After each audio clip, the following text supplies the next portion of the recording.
Hola, Año Once. Hello, Year 11, and welcome back. Hope you've had a restful half-term and you've managed to catch up on anything that you're behind on. We are going straight back into it today with fiestas y celebraciones continuado otra vez. So, third in the series, otra vez meaning one more time or again. Right, here we go. So, fiestas y celebraciones. Now, it's not just about those traditional Spanish festivals that you have researched and looked at so far in the first two lessons. You could be asked to write or talk about more basic, for want of a better term, celebrations, such as your birthday, Easter, Christmas. You may be asked to talk or write or read or even listen about other types of festivals, such as music festivals or film festivals. Most of this will mean, I should say, that you'll need to communicate in something called the preterite tense. The preterite tense, you'll see, or hopefully you might remember, is it's past tense. And here we are going to recap and do some work on that before we continue with our theme of fiestas y celebraciones. Okay, so el preterito. In other words, the past tense. Why they can't just call it the past and not the preterite, I don't know, but past tense. What is it used for? At this point, you may know exactly what this is used for, in which case, fantastic. At this point, you might have your little grammar books in front of you and have all of your work that you've already done on the preterite tense in there, in which case, fantastic, this is revision. But I think before we can go into what a tense is all about, we need to but before we can, use and form a tense, we need to understand what it's used for. So the preterite, past, it's used for actions in the past that are seen as completed. The use of the preterite implies that the past action had a definite beginning and a definite end.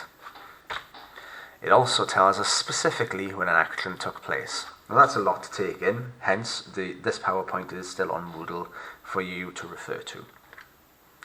The other past tense, because there's two in Spanish, is called the imperfect. And that's pretty much the Spanish equivalent of was, or used to. And this is in our books as well. We tend to use this quite often when we talk about school, for example. I used to go to Bont or Pontllw or Pentlegair Primary. Sorry if I missed out your primary school, nothing personal. So imperfect, was or used to. Preterite, everything else in the past. So some examples in English, because I think we need to understand English first before we can go into a different language. Carlos bought a CD. Maria ate a hamburger. On Friday, Jorge went to the swimming pool. Very specific, tells you that there's a clear beginning and an end, and it usually tells us when it happened as well. Okay, so, as ever, verbs are either regular or irregular. We like regular verbs because they follow a set pattern, makes our life easier. AR verbs then, those verbs that end with AR on the end. To conjugate, put in other words, those verbs into the preterite, you drop your AR, as ever, and you add these endings. Here they are. So, aste o, amos, astais, arron. And there is the verb hablar, to talk, in the preterite tense. Take off the AR, this leaves you with your stem, habl. So, hablé, hablaste, habló, hablamos, hablastais, hablaron. Perfect. Luckily for us, ER and IR verbs are the same. So you get rid of the ER, the IR, and you add these endings. I, iste, io, imos, istais, ieron. That's quite nice. Cuts down on our workload anyway. Now all of this information is on the worksheet called Preterite Help Sheet on Moodle. So don't feel like you need to write all of this down because it is on the worksheet. And of course it may already be in your book. But if you are writing it down, that's really good practice because, well, there's nothing better than working as we go along. So an ER verb like comer in the preterite tense, comi. comiste, comió, comimos, comisteis, comieron. You'll notice that it's quite obvious when something is in the preterite tense. Generally, we talk about ourselves at this stage in Spanish. Comí, look at the accent. Going back to my AR verb, hable, look at the accent. That usually is a bit of a giveaway. And then vivir, to live. Take off the IR, left to my stand, viv. Vivi, viviste, vivio, vivimos, vivisteis, vivieron. Or if you do your V's like B's, vivi, viviste, vivio, vivimos, vivisteis, vivieron. So we like that. It follows a pattern. What's the issue? You just got to learn them, I suppose. Irregular verbs then. There's always irregular verbs here to mug you off. Okay, always gonna happen. Here they are. They're irregular because they don't follow a rule. They need to be learned. Now, here's the irregular verbs. Ser, ir, hacer, decir, ver, traer. Those have been conjugated into the preterite tense in full on the information sheet, the preterite help sheet, on Moodle. I won't go through them all because we'll be here forever. But look at these verbs. Ser, to be, ir, to go, hacer, to do. Certainly these three, we use these all of the time, so they're worth knowing. Definitely worth knowing. So a bit of practice for you then, okay? So I've got the 8 sentences here, and I've got my verb in brackets. I need you to put that verb into the preterite tense. Now, how do you do this? It's probably a good idea to look at the word before the gap. Ayer, yo. Yo means I, so you're looking to put visitar into the I form in preterite tense. So on and so forth. Now, at this point, it's probably a good idea to write this out in your book, of course. Pause the video, and then when you're ready again, press play, because then I'm going to be going through the answers. Okay? So, here we go. Your answers look like this. Ayer yo visité el castillo. Nosotros, we, comimos una hamburguesa. Mi perro cogió un balón. Mis amigos bebieron una botella de limonada. Las chicas trabajaron mucho. El verano pasado mis padres pasaron una semana en Madrid. Anoche tú bailaste en la discoteca. Vosotros hablasteis mucho español en la costa. Now, where do people go wrong here? It's usually on numbers 4, 5, and 6, because you possibly might have overlooked the fact that mis amigos, las chicas, mis padres, this is the same as saying they, therefore it's in the they form. So give yourself a total out of 8. You didn't need to translate. Moving on. Right. As we mentioned before in our irregular verbs, the preterite of ser and ir, to be and to go, are identical. That might cause a little bit of a problem. You have to tell the meaning by the context of the sentence, so it's relying on your ability to understand quite a lot of what's going on in the context.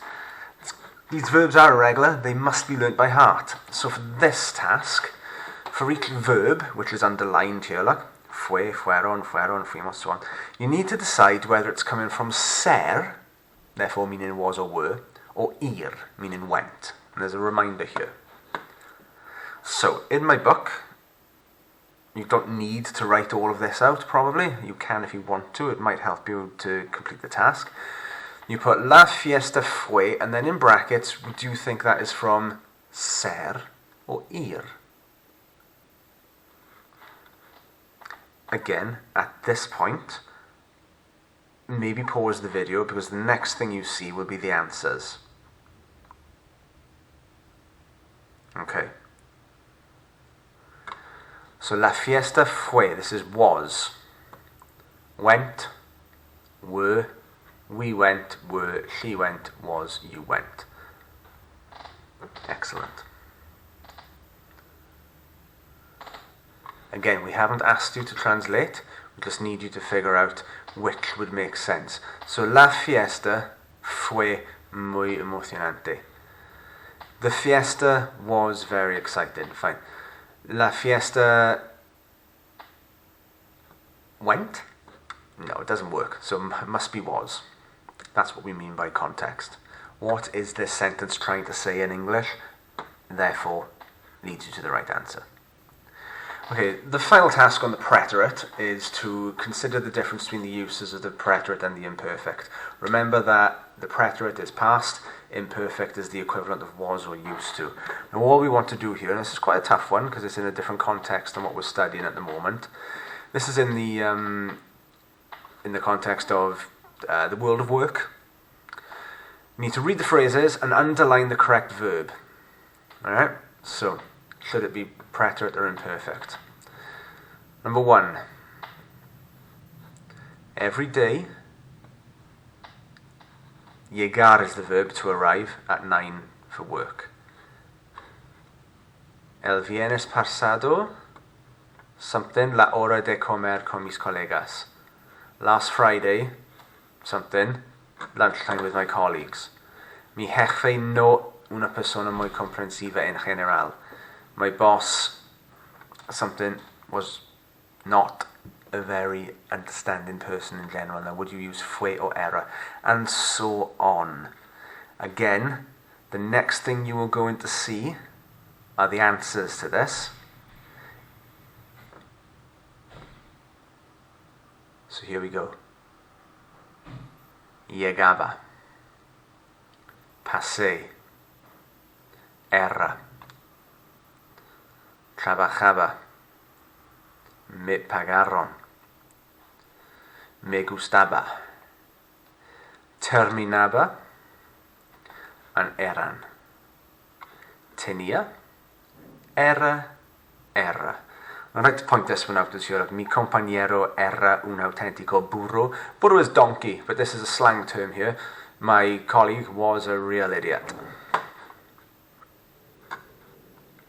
Quite a tough task, this one, so if you did struggle, don't panic. You wouldn't have this type of task in an exam, but it's important to see how you do, because this, again, is all about context. Alright, so it's not all religious festivals, Christmas and so on, and weird Spanish festivals. The topic name is festivals and celebrations. So, I think it would be very likely that if you were to do the exam, you could be asked about things like your birthday or a party you've attended. So, what I'd like you to do now is to observe this role play card from the exam board sample assessment material. If you were going to do your speaking exam, and I'm going to need evidence of this, which is going to be clear in a minute, you might be faced with this, a role play. It's worth 15 marks, and it's an easy way to get off to a great start in your Spanish speaking exam. It looks more intimidating than it actually is, right? So it's from the identity and culture topic, festivals and celebrations, hence where we are.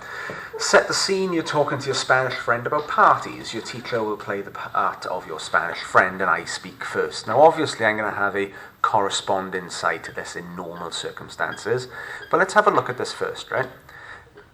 You would have about 12 minutes to make notes on this and the other tasks.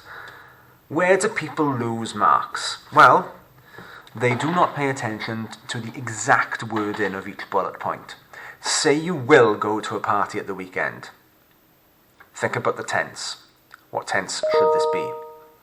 Say why you like parties. Okay, so you're going to possibly need the word porque in here. Say what present you had for your last birthday. Tense, people? What are we thinking? Had. Last. Ask your friend what they wear to parties. Now this again is going to be a bit of a test because it's about stringing a sentence together, forming questions. We have done that. We did it in school ages ago. Start at year 11. And then finally answer the question. And this is the only part of the test where you have no control.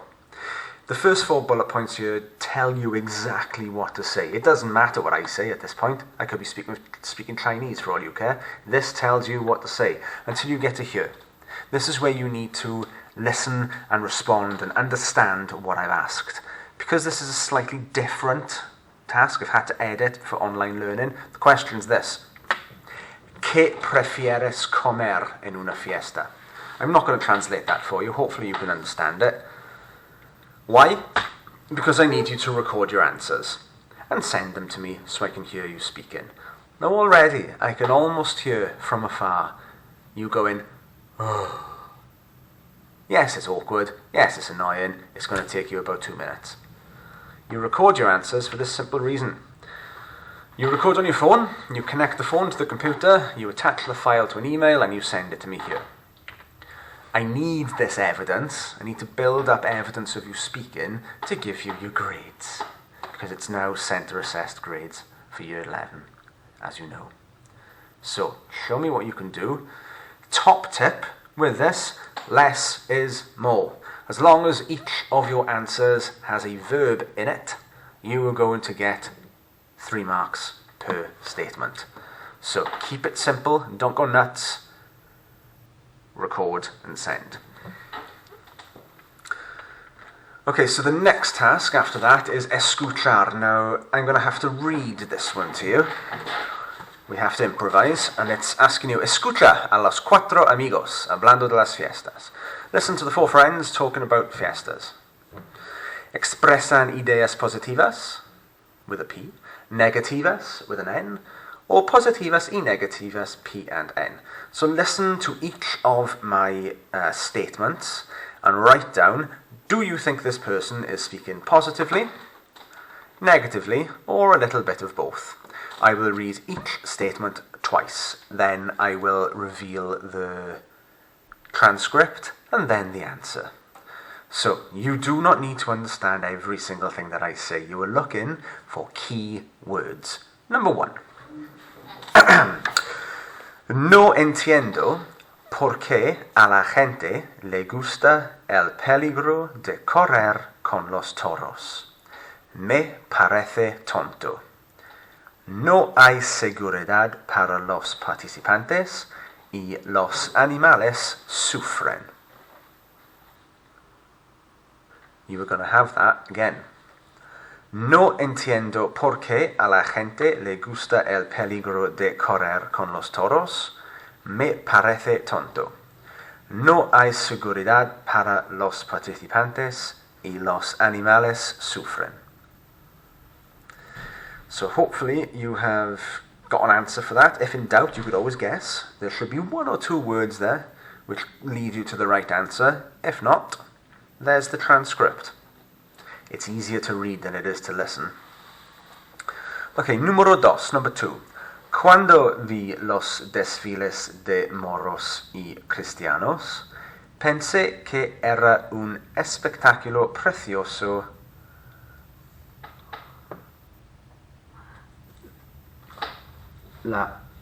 Todos los trajes bonitos, pero me sentí incómoda en las calles porque había demasiada gente.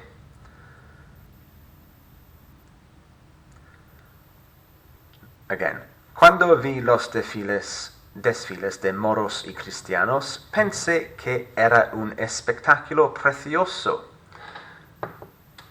Los trajes bonitos, pero me sentí incómodo en las calles porque había demasiada gente. So there's the transcript.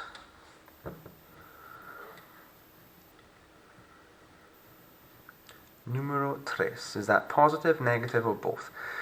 Number 3. El colacho fue una experiencia muy entretenida.